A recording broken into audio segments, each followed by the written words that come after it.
Oi, pessoal que está chegando. Dr. Ricardo Balsimelli já chegou também. Eu estou só fixando o tema. Já vou me apresentar e vou chamá-lo. Bem-vindos, boa noite. Só um instantinho.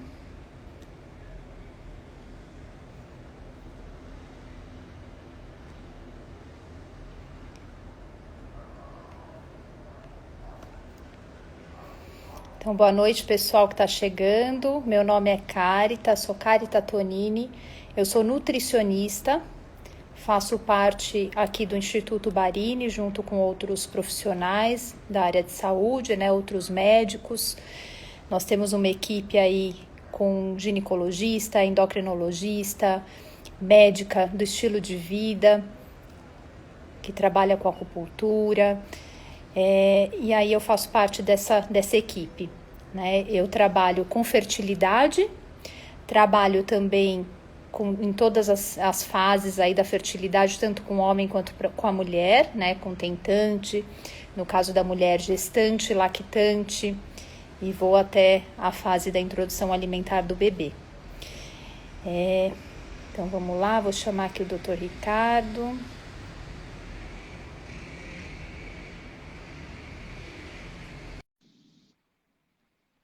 Acho que ele já está entrando.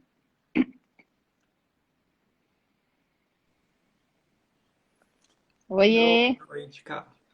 tudo bem? Boa noite. Tudo bom? Boa noite, pessoal. Que prazer tê-lo aqui. É só assim que a gente se fala hoje em dia, né? Com essa É. correria. E um Só pouco não por mais. WhatsApp. É, isso mesmo. O Ri, eu já me Maravilha. apresentei aqui, né? E aí, se você puder se apresentar, acho que você vai fazer isso mais profundamente, mais bem feito, com mais detalhes. Sim. Então, meu nome é Ricardo Balsimelli, eu sou médico, tenho formação em medicina integrativa. Eu comecei fazendo estudos dentro da medicina tradicional chinesa, fiz residência médica em acupuntura na Unifesp. Depois fui estudar medicina tibetana no Mentsekan, no Hospital de Medicina Tibetana em Dharamsala, na Índia. Fui estudar Ayurveda.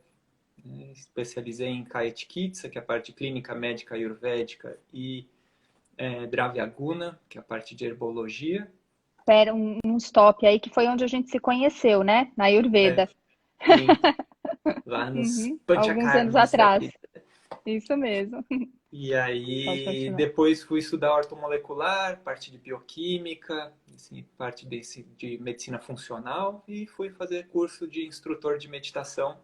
Aí escolhi a linha de Mindfulness, por ser uma linha que é desvinculada de qualquer tipo de religião, de crença, em que o foco é mesmo direcionado para o entendimento de como a mente humana funciona e o foco mesmo em redução de estresse, ansiedade, depressão e outras cositas mais que vamos falar, principalmente da parte de dor crônica.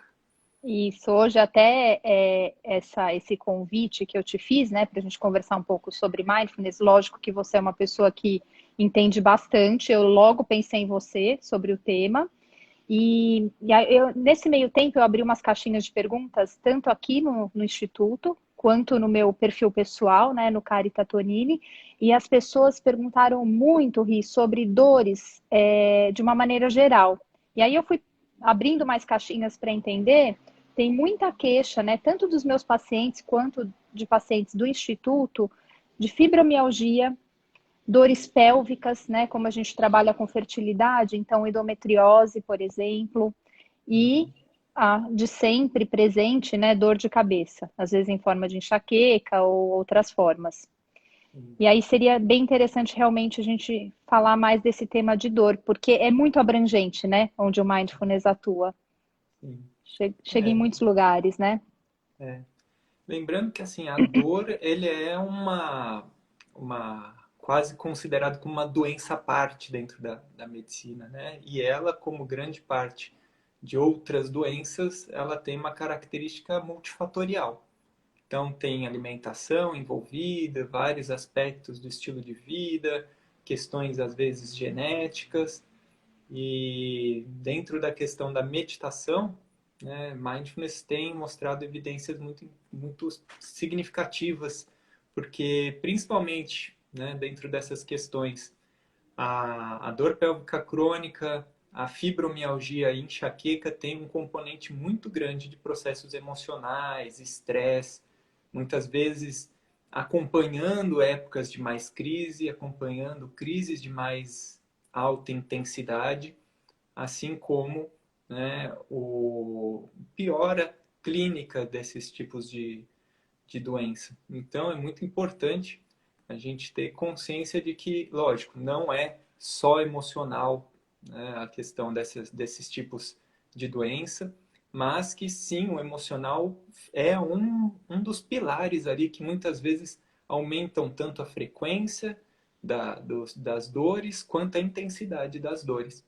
E aí, Mindfulness vai ser uma ferramenta interessante para o gerenciamento desses processos emocionais, do estresse crônico, né, que vai ajudar bastante na evolução clínica. Né? Então, Mindfulness não está ali para curar o quadro, mas com certeza, se a gente busca um tratamento ou até mesmo a reversão de algum quadro, como por exemplo das enxaquecas, o Mindfulness vai ser uma ferramenta muito interessante para a gente conseguir resultados mais expressivos, né, no tratamento dessas doenças. Eu fico pensando que eu adorei a sua frase dizendo que dor é quase que uma doença à parte, né? Porque é isso mesmo, uma coisa bem específica, né? Que podia ser Hoje, classificada como uma doença mesmo, a dor, né? tanto que hoje tem a SBED, né, a Sociedade Brasileira de Estudos da Dor. Então, é muito. Hoje chegou um momento que ficou um bate-cabeça ali entre os médicos, querendo, né, os neurologistas tratando dor, tratando as enxaquecas, os ginecologistas as dores pélvicas, os ortopedistas muitas vezes as dores articulares. Só que todo mundo chegou naquele consenso de que, opa, peraí, estamos todo mundo no mesmo barco, enfrentando a mesma coisa. Será que o tratamento é só analgésico, é só anti-inflamatório? Ou será que tem alguma coisa mais profunda em comum entre todos esses pacientes com dor, em que a gente vai conseguir fazer uma intervenção positiva, né, e trazer resultados bons? E aí o Mindfulness entrou como uma ferramenta dentro de todas essas cadeiras, né, e tem já até estudos científicos comprovando na maior parte dessas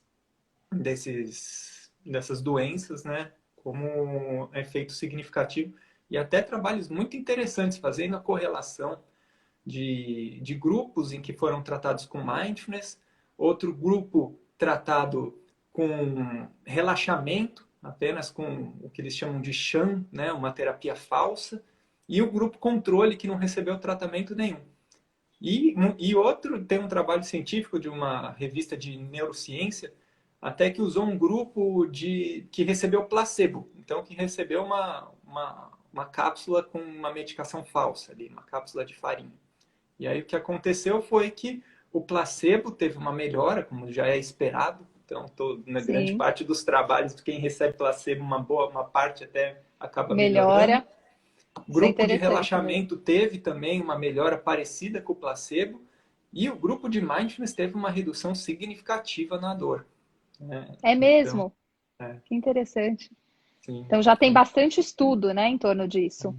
tem. Eu percebo bem na prática, e que aí eu aplico uma das técnicas, né, que é o Mindful Eating voltado para nutrição, dentro de todo o contexto do que eu faço, né? Então é uma das técnicas que eu aplico, eu não trabalho só com Mindful Eating.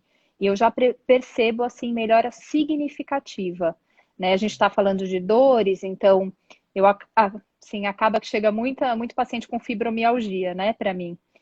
E assim, é lógico que eu começo com os manejos nutricionais, que são importantes, sim, uma dieta anti-inflamatória, é o que você falou. Tem todo o aspecto físico que precisa ser reequilibrado também. E em seguida, esse mindful eating, que nada mais é, né, que atenção plena ao comer. Né, que eu falo dessa forma, eu não sei se você usa esse termo também. Sim. E até uma coisa que os pacientes dão muita risada, que quando eles começam a falar para mim, ah, mas eu tô comendo de forma automática, eu falo, então você tá no mindless eating. Porque é bem isso, né? É no É, comer inconsciente, onde nós estamos. A maioria das pessoas come inconscientemente várias vezes ao dia, né? Então, trazer presença ao comer, que é a ferramenta que eu utilizo, eu já vejo muita diferença junto com os manejos nutricionais, é. né? E dentro da dor crônica, cara, é muito parecido, né? Porque o manejo da dor crônica, quando você vai utilizar o mindfulness, é realmente você ter uma nova, uma abertura para perceber realmente o quanto dessa dor, o componente dela é orgânico, né? O quanto existe de dor naquela estrutura, quanto que a dor está na sua cabeça, quanto a Uhum. dor está ali na articulação e o quanto a dor está relacionado à aversão que você tem à dor. Olha, Então, você tem que uma dor de interessante. cabeça. E aí você começa a ficar com raiva porque essa dor de cabeça está aí. E aí você começa a ficar preocupada. Será que isso é um AVC? Será que essa dor vai passar? Não vai passar? Eu vou ter isso para o resto da vida? E quando eu engravidar, será que essa dor de cabeça vai piorar? Né? Então, muito existe a dor, que é o processo orgânico, e existe muito essa elucubração da mente, em que muitas vezes vai trazendo emoções e sentimentos secundários, e que isso vai gerando uma tensão secundária, né? Muitas vezes uma tensão muscular associada. E Tô aí, quando a entendendo. pessoa tem essa dor, que seja uma dor de cabeça, e o processo psíquico dela vai intencionando, vai criando, né, todo esse processo aversivo, e aí vai vindo toda uma contratura muscular secundária, aquela dor que seria uma intensidade X vira muitas vezes 3x, 5x. Uhum. Né? Então, É o muitas nível de vezes atenção que a gente dá a ela de uma forma negativa, no sentido de distorcendo, assim, e pondo muito atenção naquela dor. Nossa, e se isso vai acontecer? E se... É isso, né? Mais ou menos está dizendo que essa dor secundária. é bem o Quando que a você me falou Betina dessa está dor dizendo aqui, secundária, que se identifica. se identifica. Quando você me falou a primeira vez dessa dor secundária, eu não tinha entendido tão bem. Agora ficou claro. E faz todo sentido, né? Faz todo Então, sentido. existe isso é muito comum, porque a gente vai criando aversão, nossa relação com a dor é muito distorcida. A gente não aprende a ter boa relação com dor, assim como a gente não aprende relação com comida, né? Então, Mindful Eating entra como nossa Opa, relação com a comida. Tá me ouvindo? peraí que Cortou. deu uma travada, é. O Mindful Nada. Eating entra, é só ouvir essa parte. Ele entra como um novo olhar para a alimentação, assim como o mindfulness pode ser utilizado como um novo olhar, uma nova relação que você tem com a sua dor. E com isso, você vai criando uma experiência de dor muito menor, né? Uhum, E aí interessante. tem trabalhos científicos mostrando, porque existe muito misticismo ainda sobre meditação, né? Ainda tem-se muito aquela visão de que o meditador é aquela pessoa que está lá sentada, plena ali, tranquila, relaxada. Mas inicialmente, né, a meditação é um processo de um treino da mente e que com isso a gente vai desenvolvendo uma nova habilidade que é um novo olhar, tanto para a relação de entender como a nossa mente funciona inicialmente, Uhum, para entender como que surgem, né, os fluxos de pensamento e como a gente pode se soltar muitas vezes desses pensamentos, dessa história que a mente cria, porque muitas vezes o que a mente cria são situações mais negativas, né? E aí com isso, nesse sim. processo psíquico de mais tensão emocional, de mais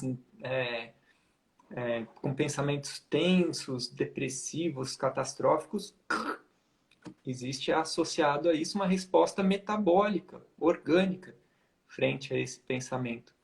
E aí com isso, Tá tudo interligado, né? a dor amplifica. Uhum. Pessoal, ó, se vocês tiverem perguntas, eu vou pedir para colocar aqui na caixinha, na interrogação, na verdade, tá? Tanto de mindfulness geral, dores, e para mim também de mindful eating, a relação com a alimentação, que aí logo eu abro as caixinhas aqui para responder também.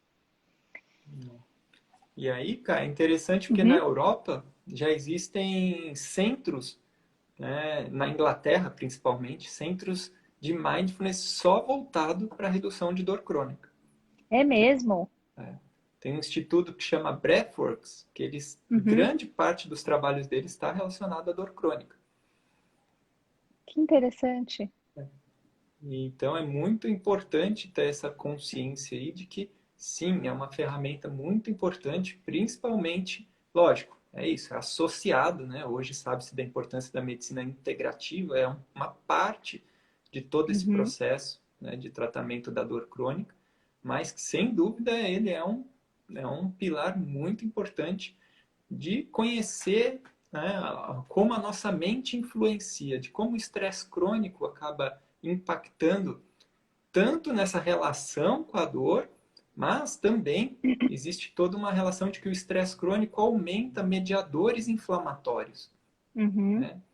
Hoje sabe-se que, por exemplo, a meditação gera uma redução de mediadores inflamatórios, que é o NF-κ-beta, interleucina 6, tem várias letras aí, vários nomes que vêm falar sobre mediadores de inflamação e de dor, e que meditadores conseguem, a partir do trabalho da meditação, reduzir esses mediadores inflamatórios.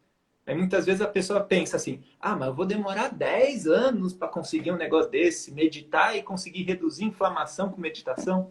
Mas grande parte desses trabalhos, eles são feitos avaliando a pessoa no momento do começo da pesquisa e depois de 8 semanas. Então, Ah, é assim, um oito período semanas, curto, 2 meses. 2 meses.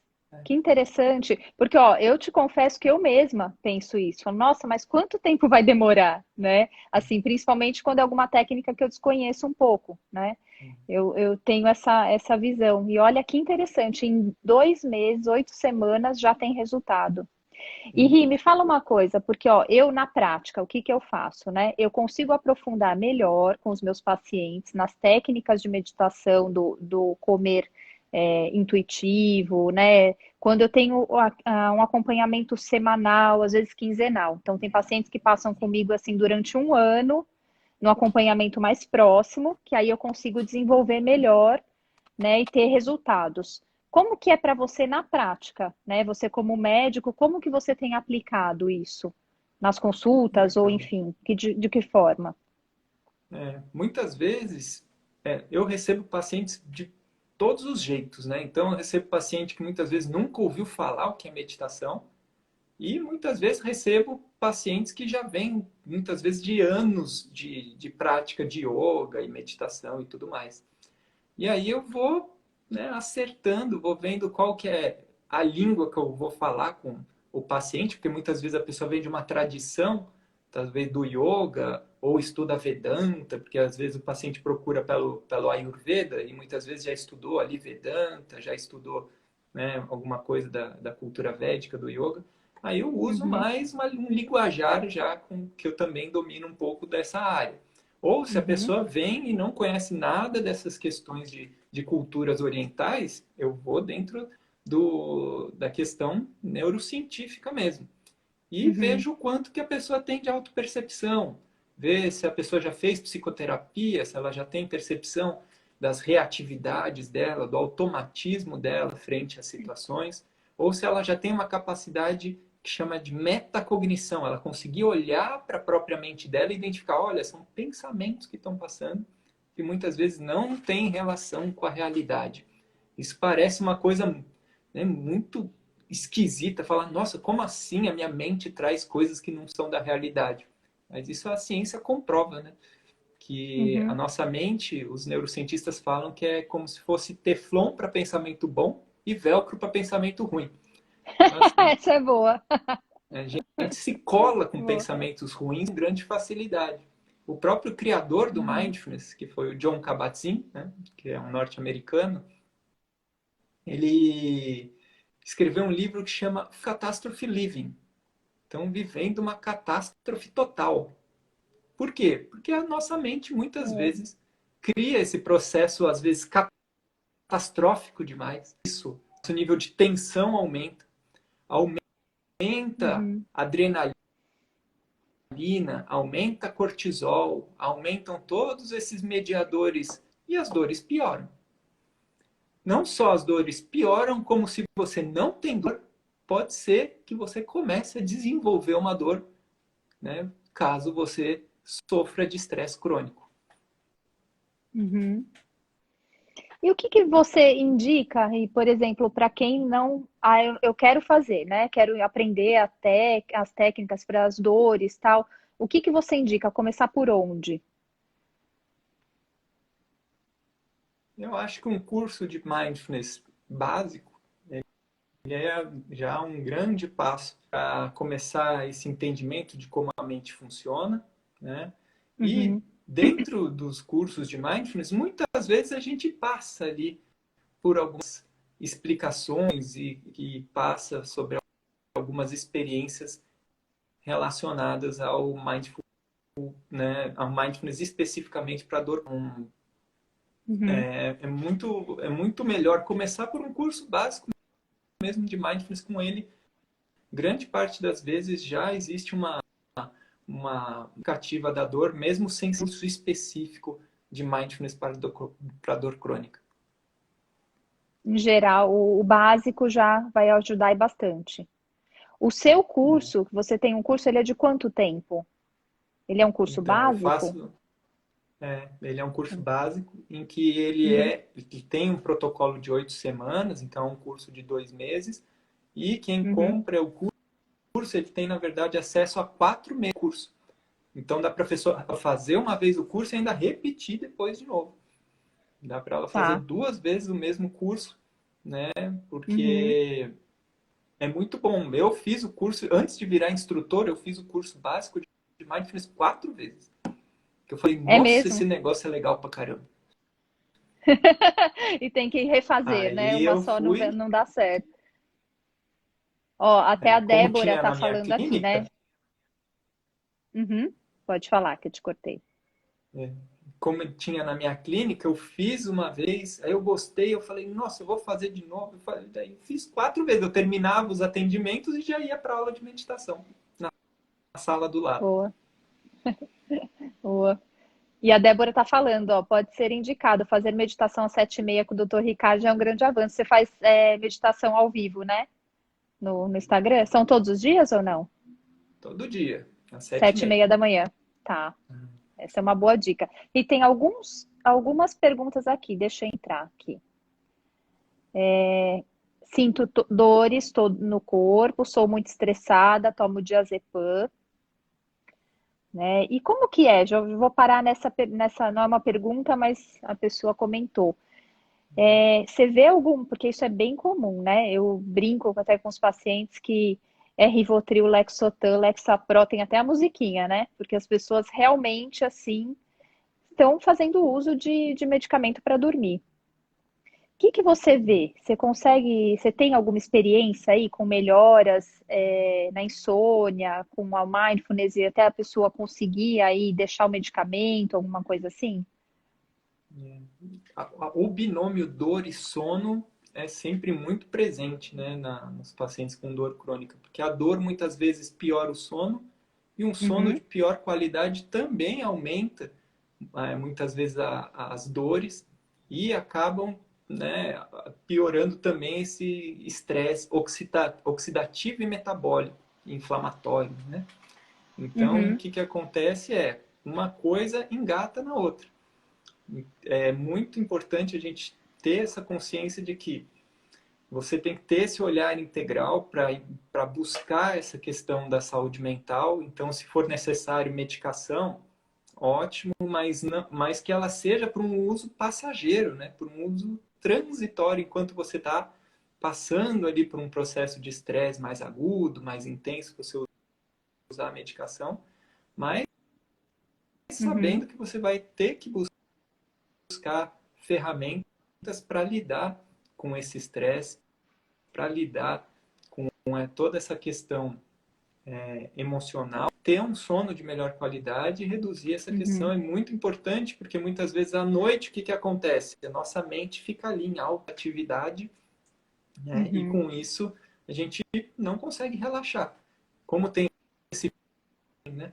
A gente fica vivendo na nossa mente uma sequência de catástrofes, não porque nossa mente é ruim, nossa mente ela só quer nos proteger, né? Muitas vezes ela está buscando nos proteger, nos trazendo todas as formas de ameaça que podem existir na nossa vida.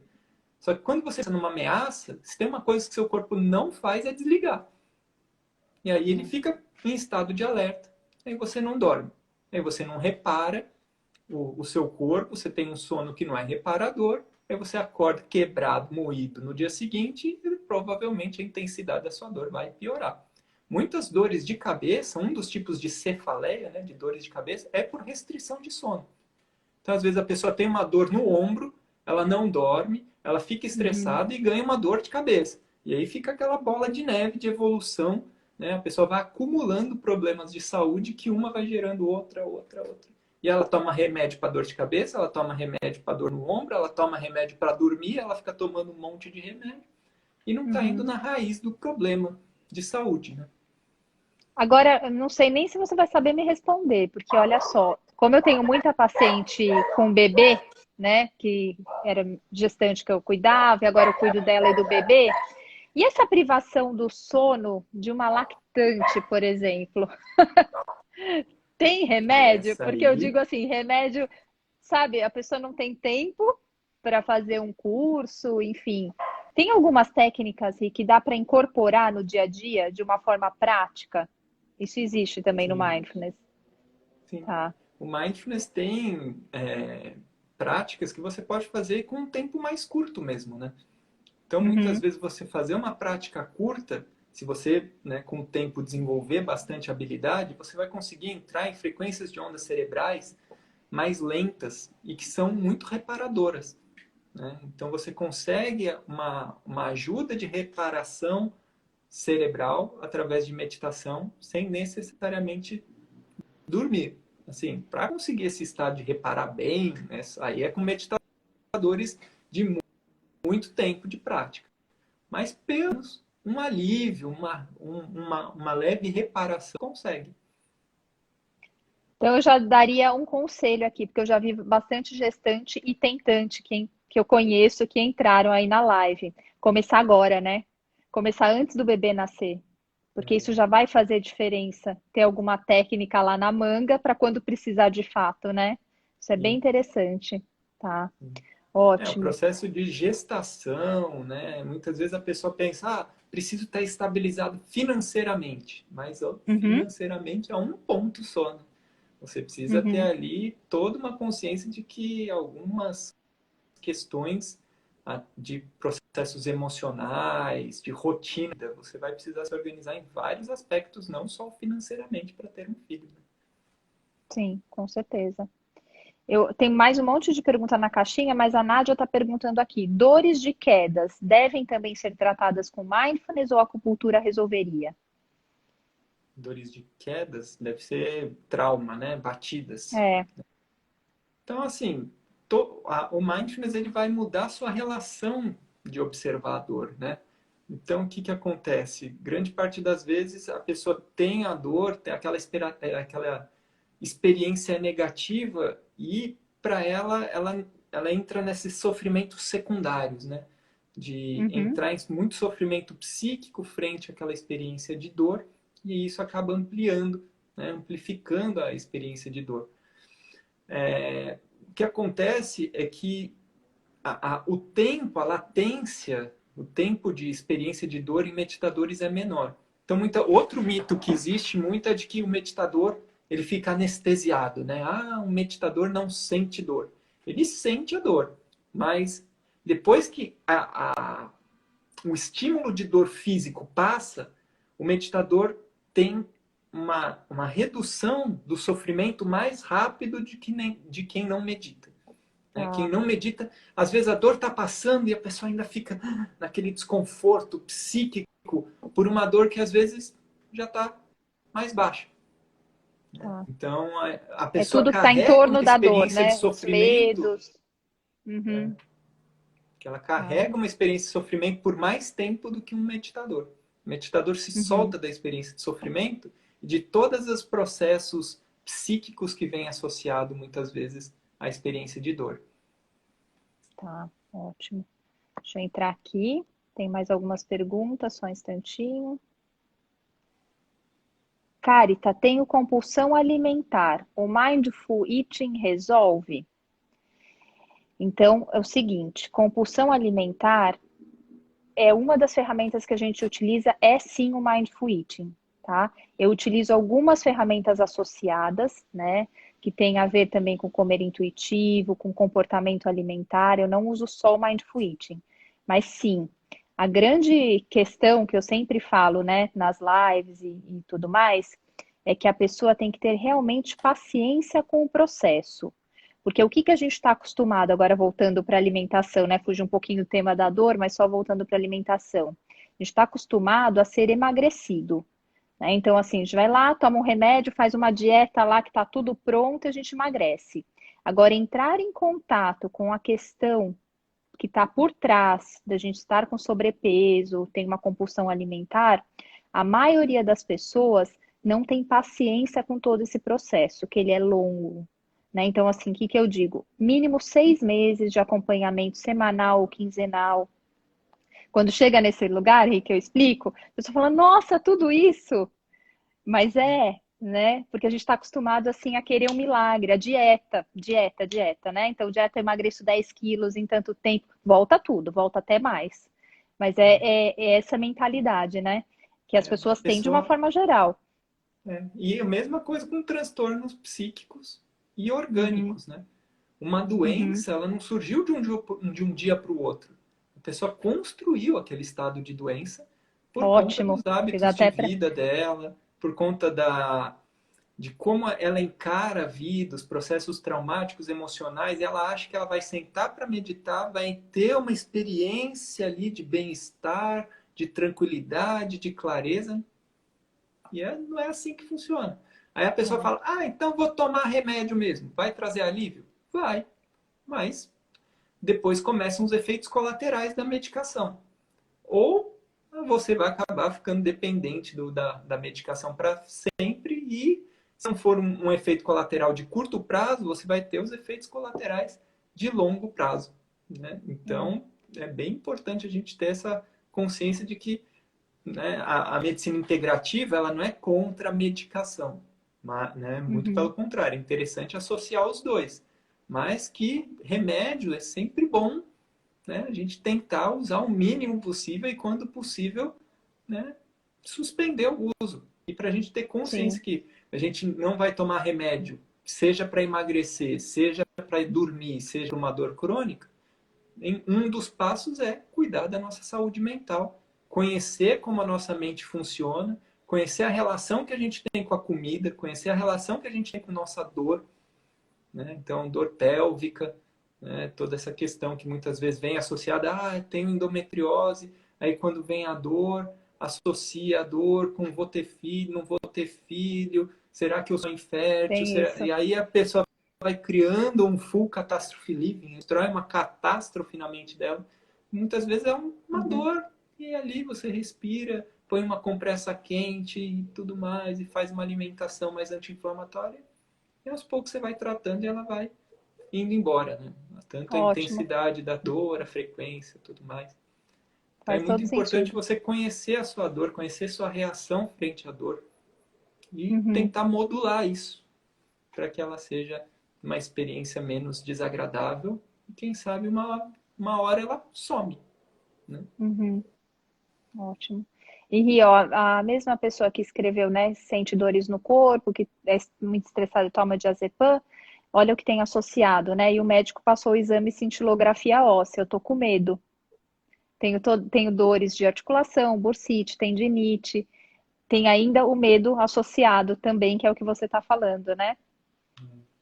Então, Tá. assim, é interessante, você faz uma cintilografia para ver se tem, né, algum processo orgânico ali nessa sua questão de dor, Mas é interessante a gente ter consciência de que tudo bem, mas e aí, como que está a sua alimentação? Como que está seu sono? Como que está a sua atividade física?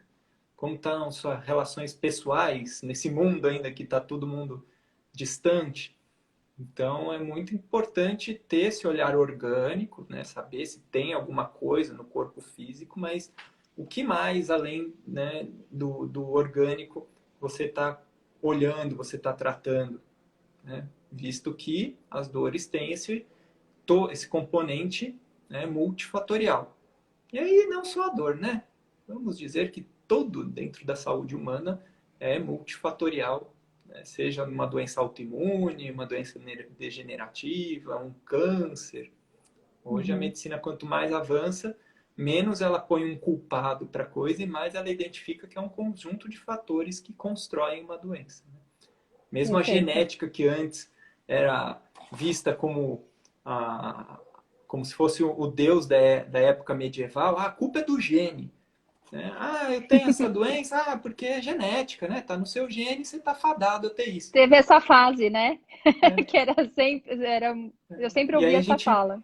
e a gente via nos programas, né, nos noticiários, falando do projeto Genoma, e hoje ninguém mais fala do projeto Genoma, Verdade. porque não tem relação genética 100% as doenças, né? Ela tem um Uhum. componente do estilo de vida muito importante, e se não é tratado isso, como grande parte dos médicos e acaba ignorando isso, a medicina vive, né, só medicalizando, só entrando com remédio e não tendo esse olhar integrativo.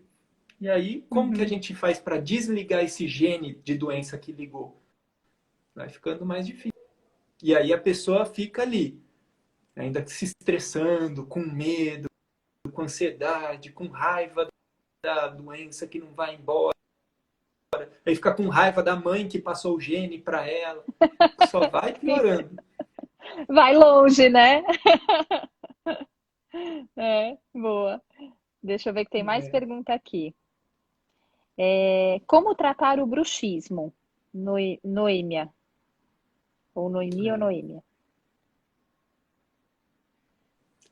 O distúrbio da TM ela é muito com alto nível de estresse.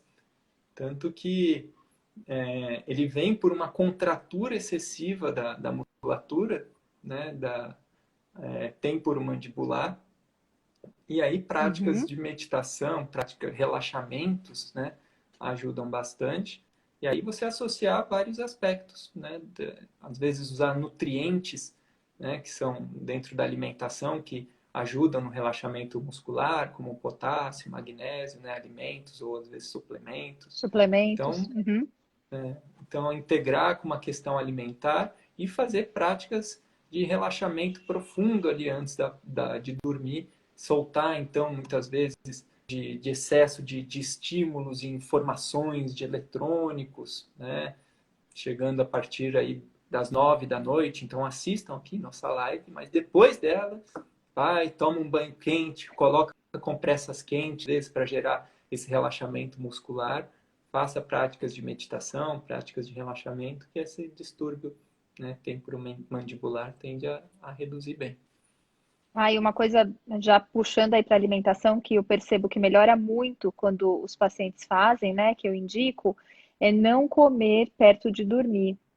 Porque essa questão também de ter refluxo, muitos pacientes percebem depois que é refluxo que começa a ranger o dente e o bruxismo e tudo mais. Então também dá um espaço aí importante, tá? Antes de deitar, né? Que eu costumo dizer 3 horas, se possível, né? Que alguns pacientes eu percebo são mais beneficiados com essas 3 horas.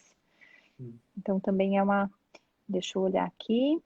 Tem mais uma pergunta aqui. Da Solange. Mindfulness Eating, Mindful Eating. Gostaria de entender melhor. Então, Solange, eu vou falar aqui, né, da minha prática, e aí o Ricardo pode complementar também, aí dentro da prática dele. Mas o que que é o Mindful Eating, né? Eu falei lá no começo, é o comer com atenção plena. O que que acontece hoje em dia? Hoje em dia, nós comemos muito pelo emocional e pelo automático, né? Então, assim, tô com raiva, como? Parecido com o que a gente estava falando das dores, né? Então, assim, a raiva vai lá dando o alimento para a dor e também para esse comer automático, né? Então, eu estou com raiva, como? Briguei com meu chefe, eu como. Eu estou cansada, eu como. É uma forma de uma recompensa inconsciente, muitas vezes, daquela famosa frase, eu mereço, né? E a maioria de nós faz isso em algum momento, né? Ou mais ou menos, mas acaba usando o alimento para suprir essa fome emocional. O mindful eating, ele vai trazendo o quê? Vai trazendo atenção na hora de comer e faz a gente realmente questionar, peraí, o que eu estou sentindo agora? É fome mesmo? É raiva? Né? Eu estou cansado, por isso que eu quero comer? Ou também assim, tá? A gente não come só por fome fisiológica, não. A gente come porque é gostoso, porque a gente está com amigos, por vários motivos, tá? Mas é importante não comer por como eu posso dizer, não só recompensa, mas como uma reação, isso. É importante não comer por reação e comer por ação, porque você quer comer, seja lá qual o motivo.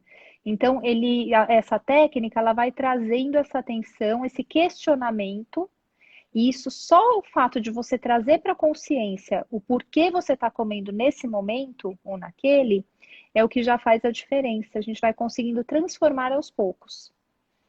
Você quer complementar com alguma coisa, Gui?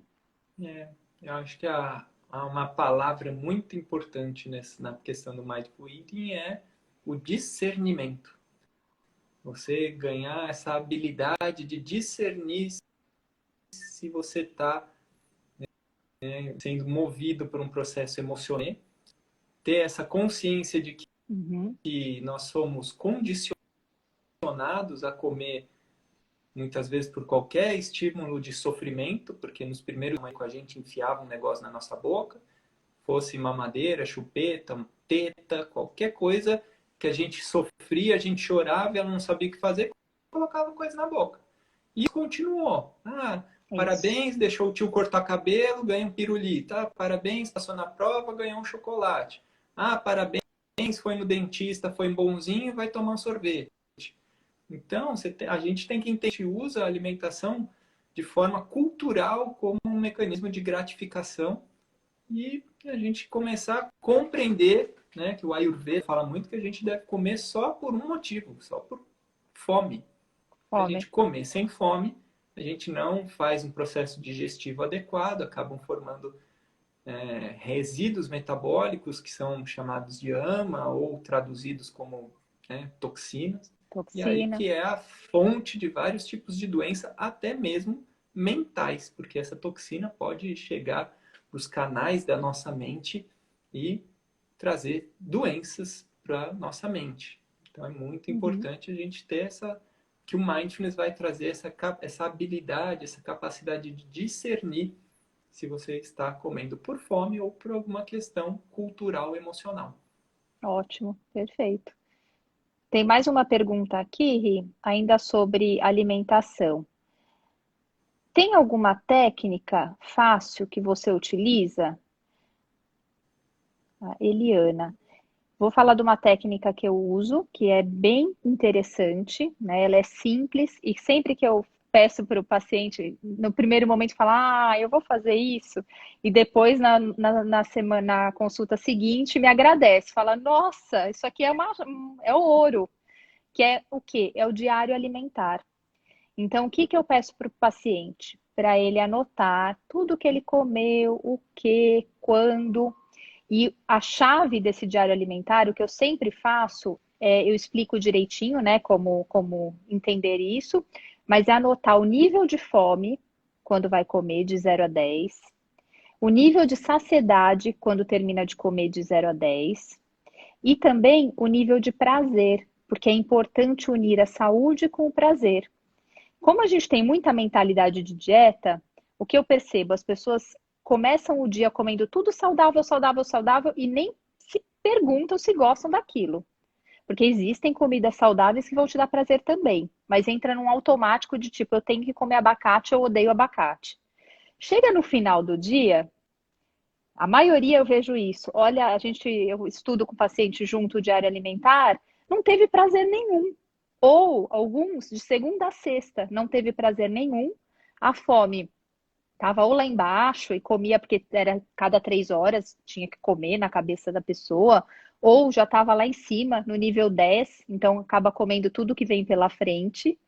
O que acontece isso? Um desequilíbrio, não tem como, né? Então, assim, se não unir a saúde, né, comer coisas gostosas e prazerosas e saudáveis, não equilibra, não é a saída, uma coisa ou outra. Tem que ter essa junção e, como você estava falando, Ri, sobre a Ayurveda, a questão de você analisar se você está com fome, se você sai da mesa saciado, qual que é o sinal que você tem que seu corpo te dá de saciedade, porque isso é individual, não é o mesmo sinal para todo mundo. Então, essas observações eu percebo que as pessoas não entram em contato quase. Nem sabe dizer qual o sinal de saciedade que o corpo está dando, né? Percebe quando já está passando mal, né? E isso tem componente genético aí na história, né? Então tem hoje, sabe-se de alguns genes, como o FTO, o MC4R, tem alguns genes aí que indicam mesmo pessoas que têm dificuldade, né, nessa percepção de saciedade. Mas que é isso, existe a epigenética, a gente consegue modular esses genes, principalmente, né, com atividade física, com essa questão, né, da atenção antes, durante o processo da alimentação. Tudo isso é muito importante da gente ter consciência. Muitas vezes, sim, tem um processo genético por trás, mas que ele é possível, né, passível de ser tratado, trabalhado.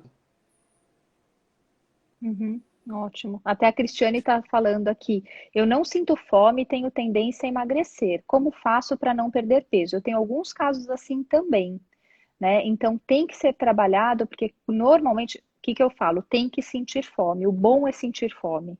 Se a gente não sente fome nunca, tem algo por trás disso. Então tem que trabalhar mais profundamente as questões emocionais dessa inapetência e também orgânicas e fisiológicas, né? Com os exames. Então, eu vou também para essa parte da nutrição tradicional, de olhar exame, ver se não falta algum nutriente específico, o que está acontecendo, como está o intestino, tem toda a modulação da microbiota, junto com o emocional, né? Ver o que está por trás dessa inapetência. Quer comentar alguma coisa, Rita? Tô vendo aqui se tem Lembrando mais. que, assim, geralmente está relacionado com o estresse, né? Porque quando você está sob estresse, seu corpo entra num modo de luta ou fuga. Parece que somos seres muito desenvolvidos, mas a gente é só, né, algo muito próximo do macaco ainda. Então a gente manda satélite para Marte, mas nosso corpo ele reage frente a uma situação de estresse como se a gente precisasse matar um bicho ou fugir de um bicho. E quando você precisa matar um bicho ou fugir de um bicho, o seu corpo não está preparado para digerir. Ele não vai criar a sensação de Perfeito. fome. Ele não vai produzir enzimas digestivas, porque ele está focado em lutar ou fugir. Né? O seu metabolismo está mandando sangue para os músculos, tendões. Então, geralmente, uma pessoa com alto nível de estresse, ou ela é compulsiva ou ela não tem fome. Ela não vai ter uma fome. Interessante. Geralmente, Vai para os ela dois não vai ter extremos, fome né? real. Uhum. Né? Ela não vai ter uma É, fome real mesmo. a gente pode dizer, Rick, que são pessoas que não ativam bem o parasimpático, então? Exatamente.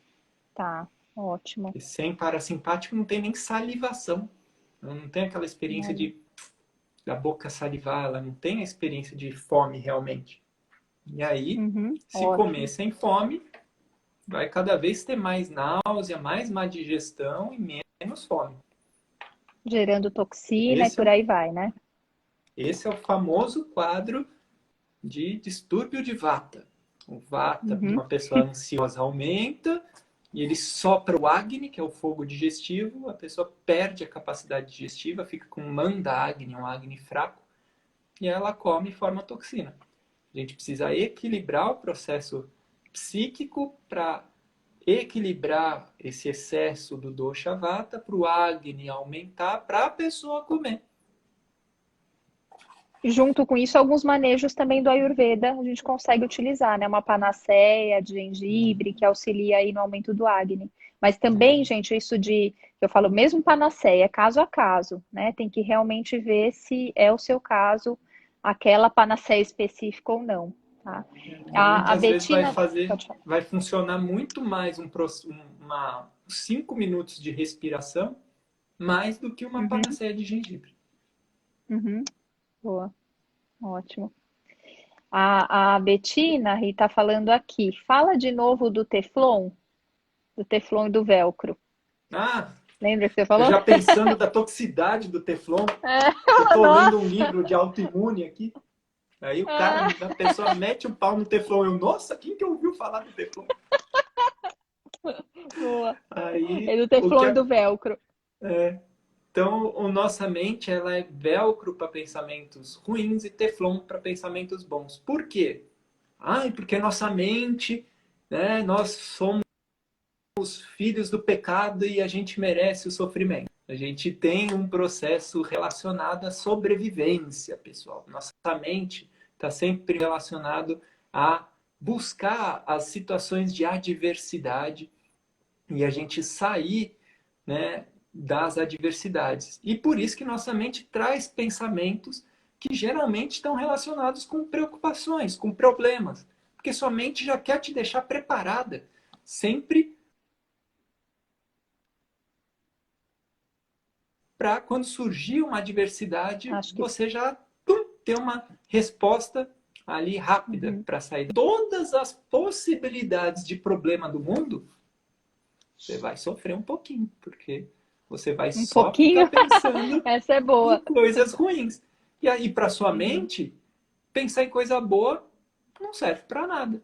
Porque não vai te trazer proteção nenhuma pensar, ai, como eu feliz na minha vida, quantas pessoas boas eu conheci, como eu sou grato por nunca ter passado fome, por ter sempre um teto me cobrindo. A gente não pensa em agradecer as coisas que a gente tem. A gente sempre pensa em fazer para não sofrer. Então, geralmente, nossa mente é velcro para pensar ruim, porque é um mecanismo natural da gente tentar antever problemas e se proteger de problemas que podem surgir. Ótimo. Mas e essa a questão aí, né? Gratidão gera um estado melhor e tudo mais. A mente não sabe disso? Então, ela, ela precisa ser treinada para isso. Tá. Porque geralmente a gente vai com Espera aí que tá travando um pouco. a nossa vida redes neuronais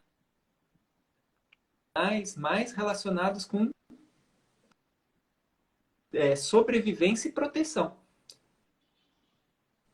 A gente precisa construir redes relacionadas com gratidão, com agradecimento.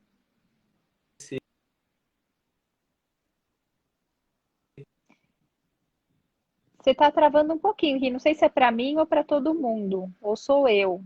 Pessoal, se puder escrever aí o que está acontecendo, travou, né? Eu também ou não? Será que De fui eu qualquer que forma, o que travei? o Ricardo estava falando é que. Peraí, está voltando. A sua imagem está um pouco travada. Não sei se a minha também. Está travando bastante. Pessoal, quem que está travando? Eu ou o Ricardo? Só para ver o que acontece aqui. Se vocês puderem falar. De qualquer forma, gente, se vocês tiverem mais perguntas, bom, acho que voltou. O seu voltou, Ri. Se tiverem mais perguntas, acho que a gente tem aqui uns 5 minutos, tá? Aí me mandem aqui na interrogação, vamos aproveitar essa live aí, super rica de informações que eu já tô. Ih, ele caiu. Então, gente, ó, eu acho que se ele não voltar, tá? Eu quero agradecer todo mundo. Foi ótima aí a presença de todos, as perguntas. Eu aprendi muito, sempre aprendo muito com ele, né? Dr. Ricardo é ótimo nessa questão de mindfulness e como médico também. E aí, terça-feira que vem, nós teremos, olha, ele está voltando, acho que dá para se despedir. Terça-feira que vem tem uma próxima live aqui no Instituto às 20 horas também. Vamos ver se ele volta para se despedir. Ainda bem que foi no fim. Você voltou para se despedir, né? Eu já estava me despedindo por você. Que faltam aqui 4 minutos. Então, eu estava me despedindo aqui e agradecendo a presença de todos. E Ri, muito obrigada. Vai ficar salva, o Vitor está perguntando, vai ficar salva aqui no Instagram do Instituto Barini. Vai sim. E qualquer dúvida, mandar inbox, né, por aqui, ou no meu pessoal Carita Tonini, ou Dr. Ricardo Balsimelli também. As perguntas que a gente vai respondendo, né, de acordo com o tema. E da minha parte é isso. Estou muito feliz e muito agradecida. Muito obrigada aí por ter aceitado o convite, que eu sei que sua agenda é cheia, mas você sempre dá um jeito, né? Então... Tem que dar um jeito. Se a gente tem tem tanto para dar, né? Vai ficar em casa guardando esse monte de informação que a gente estuda. Boa, isso mesmo. Contribuir mesmo.